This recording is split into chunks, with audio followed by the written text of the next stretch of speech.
আমারে খুঁজবা কেন? এত বছর পর বিদেশ থেকে আসছো, ভাবির লগে সময় দাও। কি খোঁজ ভাই? তোর ভাবিরে আর সময় কি দিব? দেশে যা অবস্থা, কাম কাজটা করা লাগবে, ব্যবসা বাণিজ্যটা ধরা লাগবে।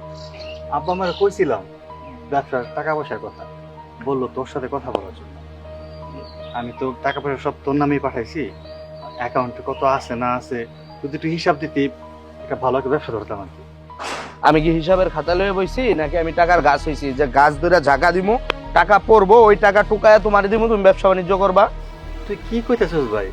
আমি 7 বছর বিদেশে ছিলাম, 5 বছর তো যা ইনকাম করছি সব টাকা তোর কাছেই পাঠাইছি, শেষে 2 বছর জেলখানায় ছিলাম। ওই টাকা পয়সা কি করছিস না করছিস আমার হিসাব দিবি না? ভাইজান, এটা আপনি কেমন কথা কইলেন?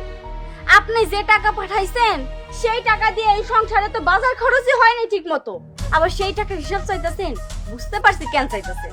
আপনার ভাই এটা সেটা করছে, একটু টাকা পয়সা আমার লোক হইছে, সেইটা দেখে ভাবতেছেন আপনার টাকা দিয়ে করছে। না ভাইজান, সেই সব আমার বাবার বাড়ির টাকা আইনা করছে। ছোট বউ, এটা তুমি কি কইতেছো? আমি যে টাকা পয়সা পাঠাইছি আমার কাছে একটা হিসাব আছে, ওর কাছে কি হিসাব আছে না? আমার বুঝাইতে হইব না? শোনো, একটা কথা বলি। বিয়ের আগে বলছিলাম যে বিয়ে যদি করো কোটিপতির ঘরে করো, বিয়ে তো করছো ফকিন্নির ঘরে। আর এই যে দেখো, আমি কোটিপতির ঘরে বিয়ে করছি, আমার কপালটাই ঘুরে গেছে। আর তুমি যে আমার কাছে টাকার হিসাব চাইতেছো, এটা কি তোমার টাকার হিসাব চাইতেছো, নাকি আমি এত কষ্ট কইরা কচু ক্ষেত, শশা ক্ষেত, মাছের প্রজেক্ট এগুলা কইরা যে টাকাগুলা গুছাইছি, যে ব্যবসা বাণিজ্যগুলা গুছাইছি, এগুলার হিসাব চাইতেছো? কেন ভাই, আমি কামাই করে তোর কোনো টাকা পাঠাই নাই?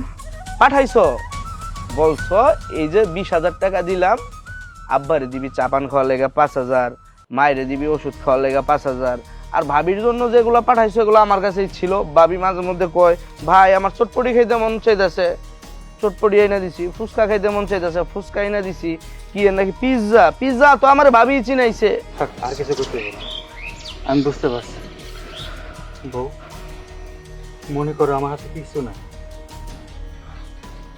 আমি পথে বসে গেছি, এখন আমি কি করবো কও? এই বাড়ি থেকে বের হয়ে যাবা? কি করবো মানে? এই বাড়িতে তোমার একটা টাকাও লাগাইনি। এই 5-10 হাজার টাকা মাসে যা দিছো আব্বারে আম্মারে দিছি, এগুলো হিসাব তুমি আম্মা আব্বার কাছ থেকে বুঝ জানিবা। আর এই যে আমি ব্যবসা বাণিজ্য করে আমার শ্বশুর বাড়ি থেকে টাকাই না, এই বাড়িটা করছি, রুমের মধ্যে এসি লাগাইছি, এগুলা করছি, এই বাড়িতে ভাইজান তোমার থাকা হইব না। তুমি চাইলে এখানে একটা টিনের ঘর করে থাকতে পারো পূর্ব পাশে, অথবা তুমি তোমার শ্বশুর বাড়িতে চলে যেতে পারো, এটা তোমার বিষয়। ভাই কি কইতেছ? মা, আমার ভাই এসব কি কইতেছে আমারে? কেন, যা কইতেছে খারাপ কই? সত্যি কথাই তো কইতেছে। তুই বিদেশ থেকে টাকা পাঠাইছো, এটা সত্যি কথা।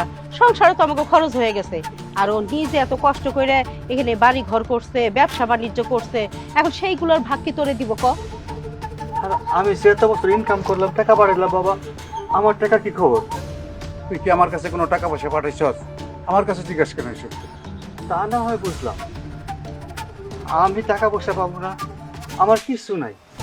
তবে আমার বউ তো এবারের বড় বউ, আমার বউর এই ভেস কেন? আমার বউ কেন এবারে চাকরি হয়ে রয়েছে? আমি কইতাছি ভাইজান, আপনারা বুঝাই না বলে তো কিচ্ছু বুঝেন না। আপনি যে 5 বছর টাকা পাঠাইছেন, আপনার বউ রাজরানী হয়ে চলছে, তার স্বামী বিদেশ থেকে টাকা পাঠাইছে, মস্ত মস্ত করে ভাঙছে, দামি দামি শাড়ি পরছে, দামি দামি গহনা পরছে। যে আপনি জেলে, সেই আপনার বউয়ের সবকিছু শেষ হয়ে গেছে, ফুটানিও কমে গেছে।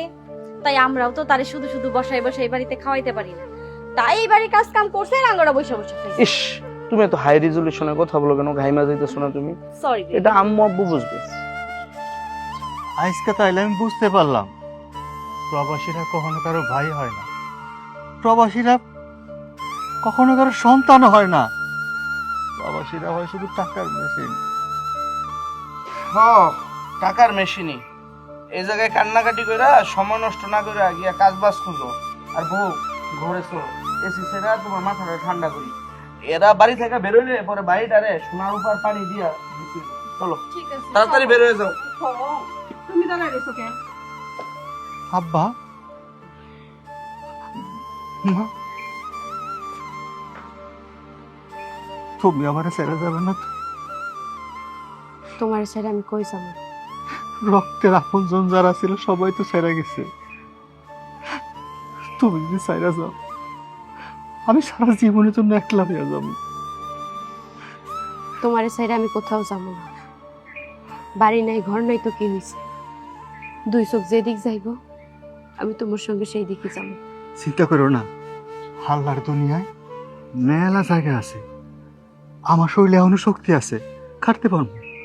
আমি তোমার যা পারি কামাই করে খাওয়াবো, তুমি শুধু আমার হাতটা চাইরো না। চলো। চলো।